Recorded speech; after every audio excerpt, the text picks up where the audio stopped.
air traffic control. You're cleared for takeoff.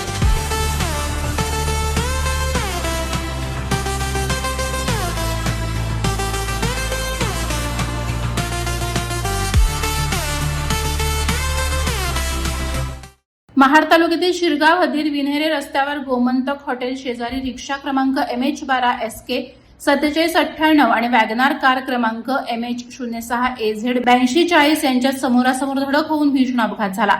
या अपघातात 5 जण जखमी झाले असून त्यामध्ये एका लहान मुलाचाही समावेश असल्याची माहिती समोर आली आहे। मिळालेल्या माहितीनुसार रिक्षा चालक मनीष वाजे हे महाडच्या दिशेने येत होते, तर वॅगनार कार चालक अमोल पवार हे विन्हेरेकडे जात असताना दोन्ही वाहनांची जोरदार धडक झाली। धडकेनंतर काही काळ परिसरात वाहतूक कोंडी निर्माण झाली होती। अपघाताची माहिती मिळताच स्थानिक नागरिकांनी घटनास्थळी धाव घेत जखमींना तात्काळ उपचारासाठी महाड ग्रामीण रुग्णालयात हलवलं।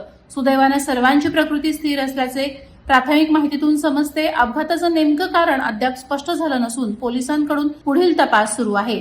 वादळवारा लाईव्हसाठी न्यूज ब्युरो महाड। नवी मुंबई व रायगड जिल्ह्यातील ताज्या बातम्या आणि घडामोडींसाठी सबस्क्राईब करा वादळवारा लाईव्ह चॅनल आणि दाबा बेल आयकॉन।